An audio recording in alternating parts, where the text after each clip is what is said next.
Seid dran. Robert! Moin Uwe! Was machst denn du da unten? Feuerhärtung! Was? Feuerhärtung! Ich hab doch gesagt, du sollst auf mich warten, bevor du dir die Dinger reinpfeifst. Ja, schwing deinen Kacker vor meinem Acker. Row, row, rowing bows are sweet. Buy one, buy one, buy one, buy one, get one hour free.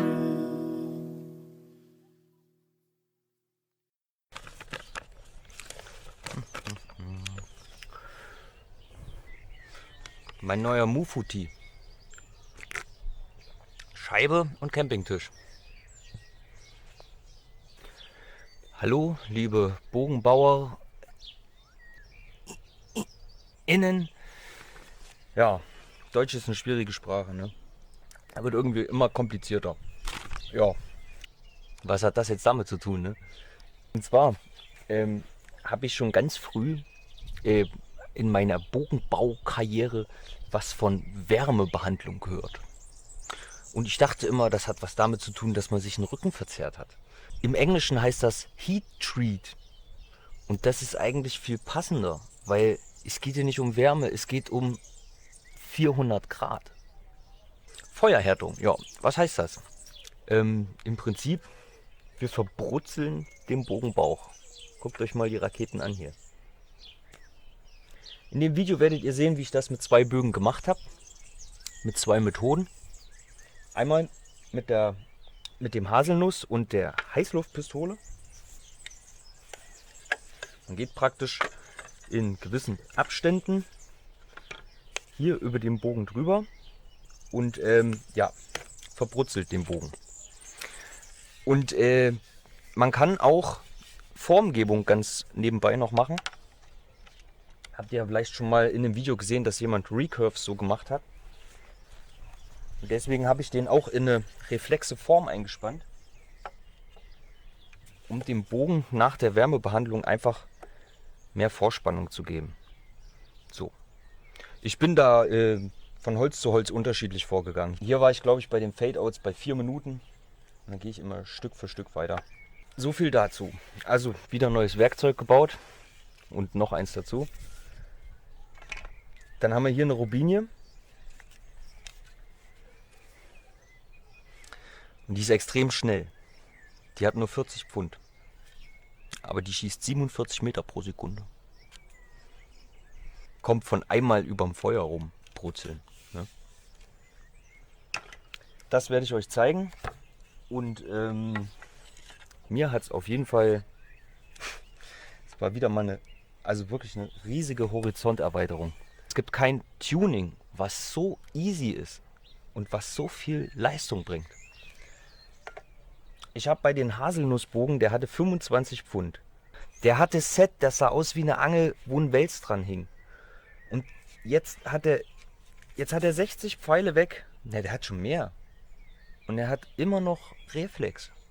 Den habe ich nach der Feuerbehandlung, davor hatte der 40 Pfund. Nach der Feuerbehandlung kann ich es leider gar nicht sagen, wie viel Pfund. Weil das war echt schwierig. Ich habe einen Wurfarm, glaube ich, zu lange brutzeln lassen. Und der war natürlich danach viel stärker. Den musste ich wieder runternehmen. Und bin jetzt wieder auf 40 Pfund. Aber davor hat er 42 Meter pro Sekunde geschossen mit denselben Pfeilen. Und nach der Feuerbehandlung, selbes Zuggewicht, ne, nach Tillern, ja, 47 Meter pro Sekunde. Was passiert dabei, will ich vielleicht noch mal kurz erklären. Ja, Holzfeuchte. Darüber müssen wir auf jeden Fall reden. Ja, plötzlich hat er eine Kippe an. Ich weiß, Rauchen kann tödlich sein. Klugscheißen aber auch. So, da kamen Leute auf dem Mittelaltermarkt an mit 80 Pfund Latten und die haben geworfen wie ein Biberschwanz. Tja, das hat einfach was mit der Holzfeuchte zu tun. Der Bogen ist viel zu schwer. Und wenn er schon ein Set hat, dann liegt das ganz oft daran, dass das Holz im Feuchten, es war zu feucht, als es gebaut wurde. Ich habe ja mal gesagt, trockene Bögen, das ist, also trockenes Holz reißt auch schnell. Deswegen findet das alles nur auf dem Bogenbauch statt. Wir brutzeln hier praktisch auf dem Bogenbauch die ganze Nässe raus.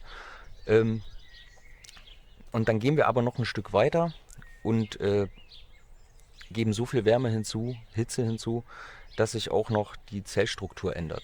Wir schrumpfen praktisch die Zellen auf dem Bogenbauch. Ja, und danach muss man den Bogen auf jeden Fall noch mal ein paar Tage liegen lassen, denn auch auf dem Bogenrücken ist sehr viel Wasser anzogen worden. Und wenn ihr den dann gleich aufspannt, kann er natürlich brechen. Ne? Die Zellen auf dem Bogenrücken, die wollen wir nicht verändern. Die sollen so flexibel bleiben. Aber wir verändern die Zellstruktur auf dem Bogenbauch. Und das hat dann zwei Effekte. Erstmal ist der Bogenbauch härter. Er nimmt nicht mehr so viel Wasser auf. Und dadurch ist der Bogen halt auch leichter. Ja, das zeige ich euch jetzt. Als erstes mit der Heißluftpistole am Haselnuss. Und dann probiere ich mich hier an der Robinie über offenem Feuer bzw. über dem Glutbett. Und diese Formgebung ist bei der Wärmebehandlung anders als beim Dämpfen.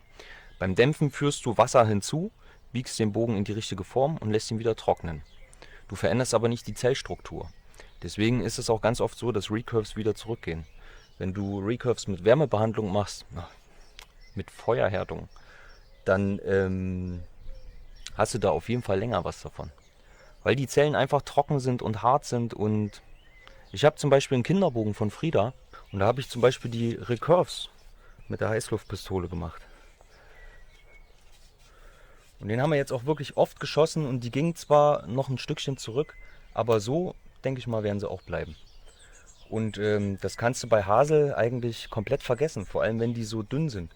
Aber wenn du es mit Hitze machst, dann hat das Holz hier überhaupt nicht mehr die Möglichkeit, Feuchtigkeit aufzunehmen und daher dann auch nicht mehr die Möglichkeit zu arbeiten. Ich weiß, es war wieder viel Gerede. Ich habe wirklich versucht, das kurz zu machen. Ich habe für dieses Video 1,5 Stunden Material und mal gucken, wie lang es wird.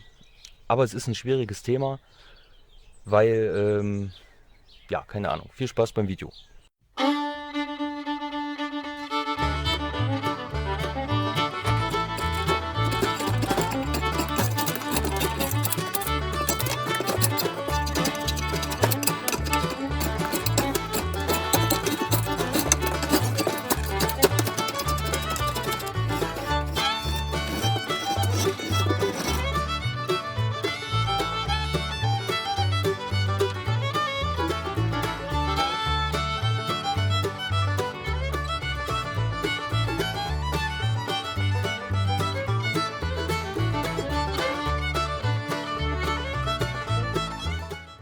Ich habe langsam echt die Dicke von dem Teil.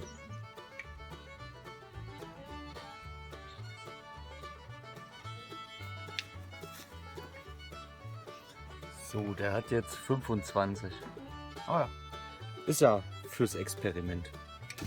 Da dieser Bogen so ein enormes Zuggewicht hat, habe ich mich jetzt dazu entschieden, mal die leichteren Pfeile zu nehmen. 26,3 Gramm. Und ich markiere die auch für euch. So, dass man es auch nicht faken kann. 26,8. Also 27 Gramm die Dreher. Oh, 25,5. So, 23. 23 kann ich nicht nehmen. Das ist wirklich keine richtige Fake-Studie. Ihr seht, meine Pfeile sammeln Punkte.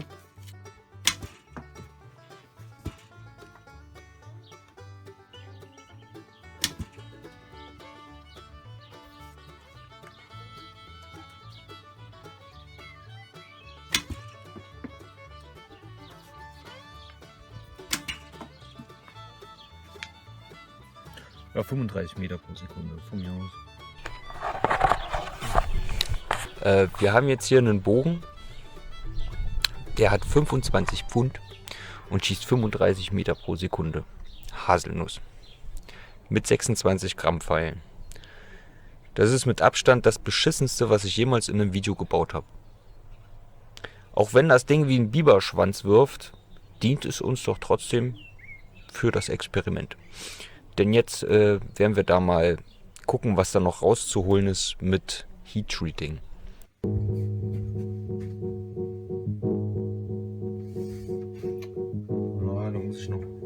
muss ich noch mal improvisieren. So können wir das machen. Alles schön Reflex eingespannt. Ich habe mir wie gesagt dieses Gestell gebastelt. Das hier sind 12 cm Abstand und das sind auch ungefähr 12. Das spielt auch keine Rolle, weil die Pistole kommt hier rein und strahlt sowieso hier irgendwo in dem Bereich. Wichtig ist nur, dass ihr die Abstände einhaltet.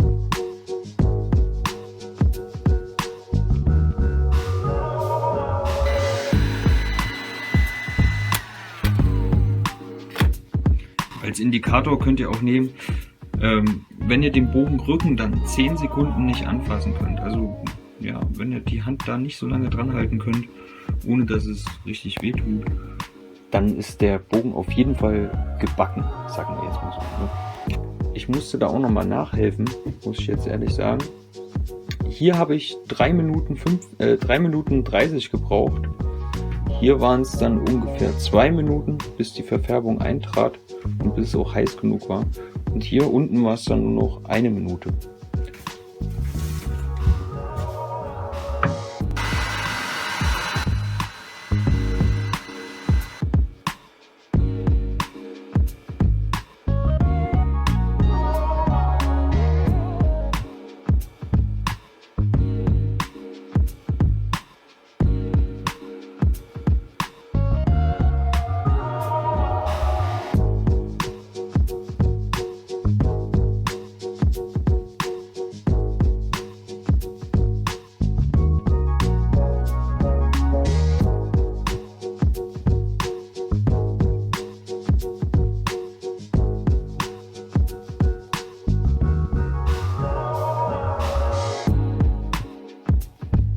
Wichtig ist, ganz wichtig ist, beobachten.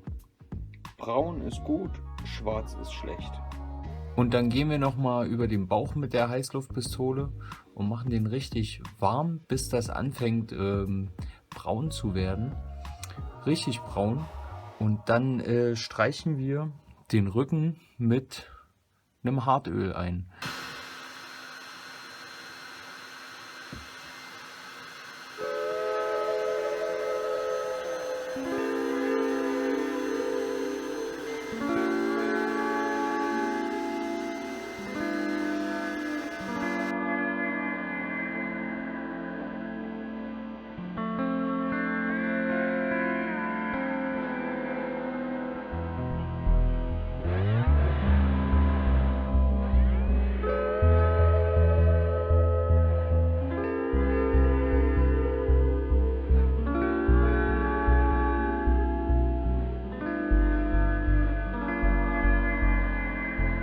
Ich bin mal echt gespannt. Den lassen wir jetzt die Nacht erstmal so drin. Und ja, dann spannen wir ihn aus und lassen ihn nochmal so 2-3 Tage durchtrocknen.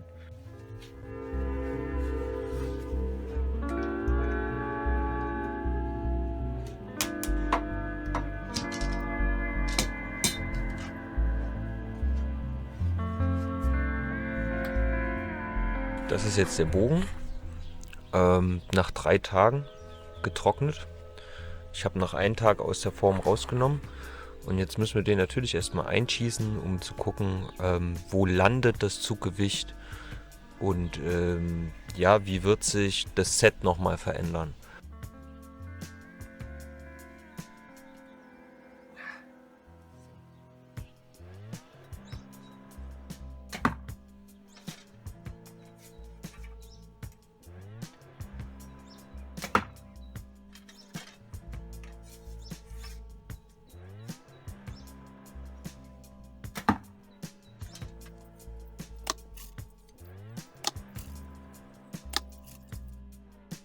Ich will da jetzt nicht rumtillern, weil wir wollen ja gucken, wie viel Zuggewicht haben wir rausgeholt.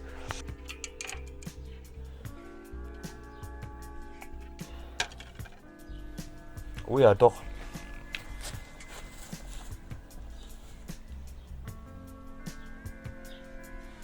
Er hat auf jeden Fall dazu gekriegt. 35 hat er jetzt.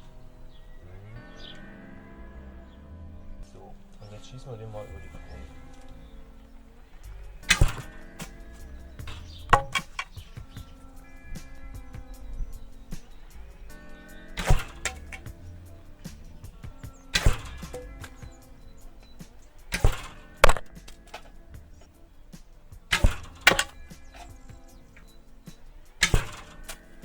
Auch schon ein paar. Hey, das ist einfach für so eine kurze Hasel ist das schon eine ganz schöne Zumutung. Aber ihr seht, was das Heat Treating bewirkt. Jo. Jetzt geht's aber weiter. Und zwar nehmen wir jetzt hier die Flitze. Das ist praktisch der Kern von der Robinie, also der Splint ist schon runter. Das wollte ich eigentlich fürs Baumhaus noch nehmen. War mir aber zu krumm. Und wir nehmen den jetzt aber nicht so. Wir können ja aus beiden Seiten einen Bogen bauen. Wir nehmen praktisch die reflexe Seite und wir messen ihn ja sowieso vorher. Aber dann hat er weniger Set.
Ich habe ihn auch nochmal nachgetillert, und zwar da an der Stelle.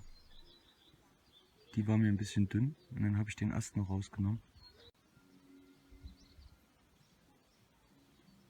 Ist okay.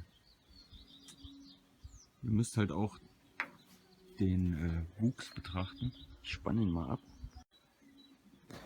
Weil schaut mal, wie der hier wieder hochgeht, die Reflex. Der kann da gar nicht kreisförmig werden.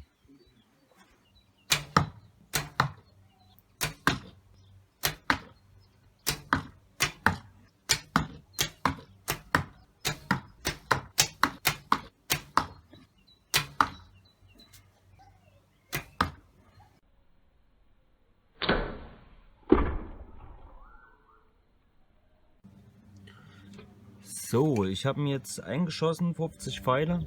Jetzt gucken wir nochmal nach dem Zuggewicht. Und naja, so viel ist es jetzt gar nicht mehr. Vielleicht nehmen wir auch die leichten Pfeile von, wie beim Haselnuss.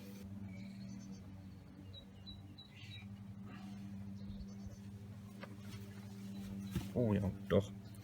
40 Lips hat er noch.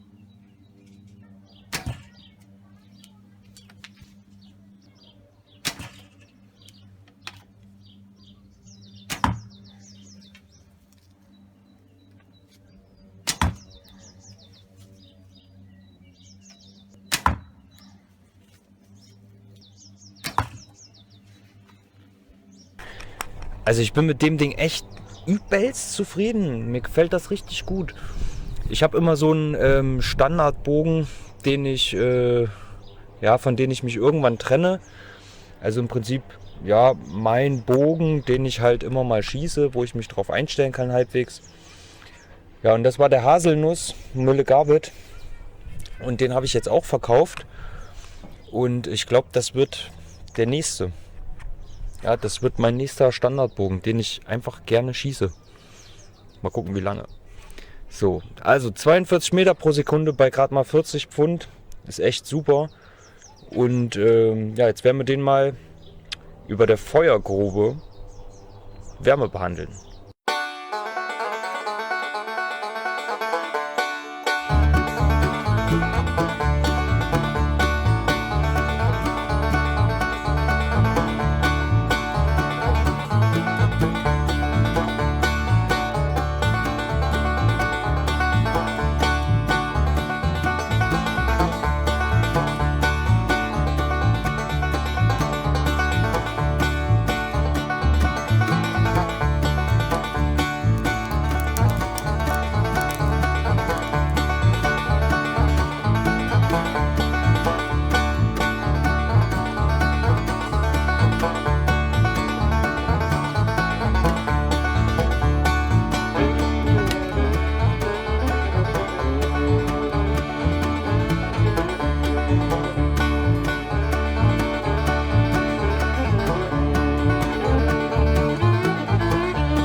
Okay, ich mache das jetzt zum allerersten Mal überm Feuer. Wir haben jetzt ein schönes Glutbett von ca. 5 cm und ich gucke jetzt auf die Zeit. Der Bogen hat ja schon einen Reflex, deswegen spannen wir den jetzt mal nicht in eine Form und natürlich, weil ich zu faul bin. Und ja, ich werde auf die Zeit gucken und immer mal zwischendurch an den Bogen, also den Bogen runternehmen und auf den Rücken fassen, ob der jetzt zu heiß ist. Ob der jetzt so heiß ist, dass ich sage, okay, der muss jetzt runter. Und ich werde den Bogen auch auf jeden Fall wenden zwischendurch.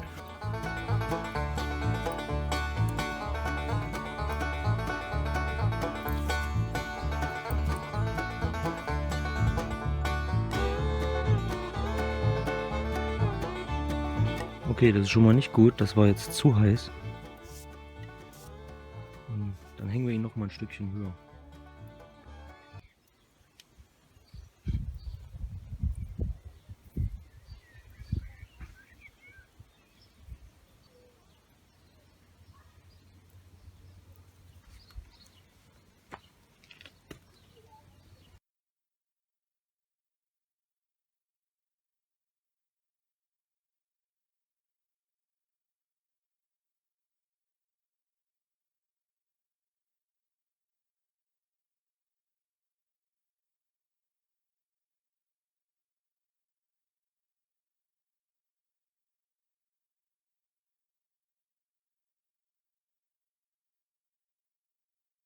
Also ich habe jetzt eine halbe Stunde den drauf gelassen, habe aber auch, weil der am Anfang der eine Wurfarm viel zu viel bekommen hat, habe ich die ein bisschen gewendet und den anderen Wurfarm über der heißeren Stelle noch ein bisschen, ein bisschen tiefer hängen lassen. Ich habe mich dann ein bisschen an der Färbung orientiert. Für euch als Tipp, macht das Feuer nicht zu heiß. Die Färbung ist auf jeden Fall schön gleichmäßig geworden. Wir haben hier ein Problem. Der Bogen hatte wahrscheinlich doch noch ein bisschen viel Feuchtigkeit und im Griffbereich ist mir hier so ein Trocknungsriss entstanden. Müssen wir sehen. So schlimm ist es nicht, viel schlimmer wäre es, wenn das hier oben irgendwo wäre. Ich denke mal, das können wir mit Epoxidharz lösen.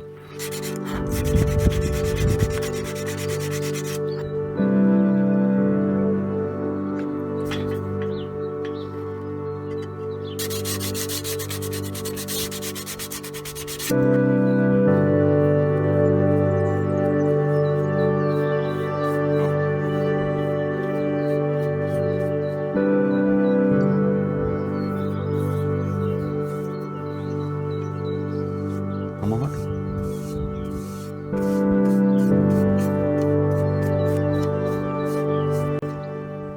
Das ist ja mal richtig, richtig geil. Ja, ich würde sagen, Mission geglückt. Ich bin nur mal gespannt, ob der hier, wie schnell der jetzt schießt.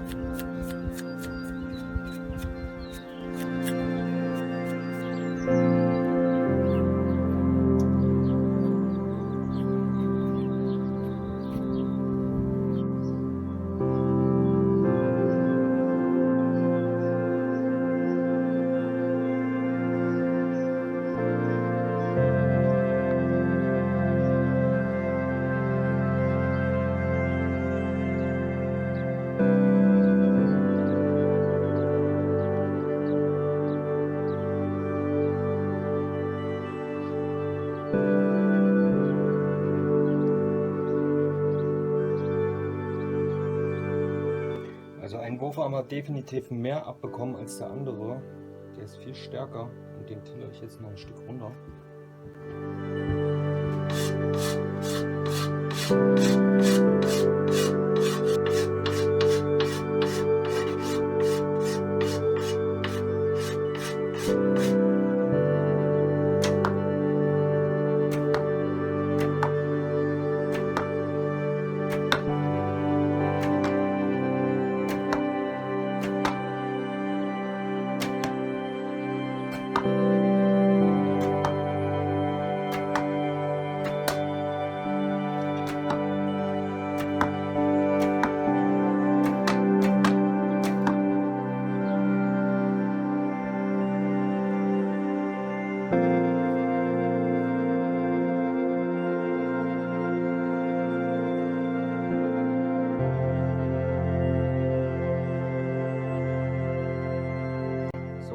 Hat jetzt 80 Pfeile weg und jetzt messen wir nochmal das Zuggewicht und dann nehmen wir auch danach dieselben Pfeile, die wir bei der ersten Messung ohne Feuerbehandlung, also ohne Wärmebehandlung genommen haben.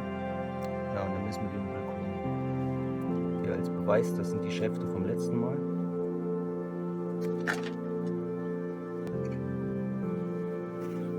Waage ist genullt.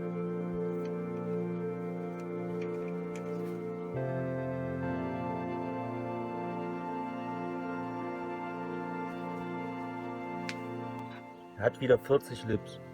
Wir haben ja auch getillert, ne? Von daher 40 Pfund vor der Feuerbehandlung und nach der Feuerbehandlung auch 40 Pfund. Jetzt können wir also genau sehen, wie viel Speed so eine Feuerbehandlung, ja, so eine Wärmebehandlung ausmacht.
Was gibt's da zu lachen? Ich muss applaudieren, weil ich sonst die Tonspuren nicht zusammenkriege. Ja, benutzt ruhig meinen Ofen. So, ja. Ihr seht also, dass Zuggewicht nicht gleich Leistung heißt. Wie gesagt, 40 Pfund und schießt fast wie ein Laminatbogen. Das hat mich auch beeindruckt und ich glaube, ich werde das jetzt auch öfter machen. Und ihr könnt auch auf jeden Fall, wenn ihr einen Bogen schon fertig habt und der hat viel Set, da könnt ihr das auf jeden Fall auch probieren. Würde ich euch empfehlen, macht das mit so einer Reflexenform. Da kriegt ihr das Set auf jeden Fall raus. Und ja, je nach Bogenprofil ist es halt abhängig, das muss man probieren. Ich nehme als Indikator immer erstmal die Färbung und ich nehme auch ab und zu mal runter und fasse an den Rücken an. Wenn ihr da keine 5 Sekunden dran halten könnt, dann ist er auf jeden Fall durch. Aber das ganze Ding muss langsam ablaufen. Ne? Wie gesagt, wir backen einen Bogen. Wir wollen nicht diese coole Färbung, darum geht es eigentlich nicht. Es geht darum, dass der Bogen schön langsam erhitzt wird und vor allem die Zellstruktur auf dem Bauch sich verändert. Die Flitze hier, ne, das war ja mit der schlechteste Bogen, den ich jemals in einem YouTube-Video gebaut habe. Und der ist jetzt richtig schnell. Der ist angenehm zu schießen. Der fetzt.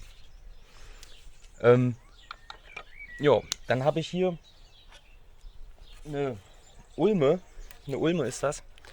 Und zwar ist das Schöne bei der, ihr seht ja hier schon Kern und Splint. Da habe ich jetzt gerade von einem Waldmann eine neue Connection bekommen. Danke nochmal. Ja, weil wir haben in Ulm sterben und da müssen sowieso einige weg.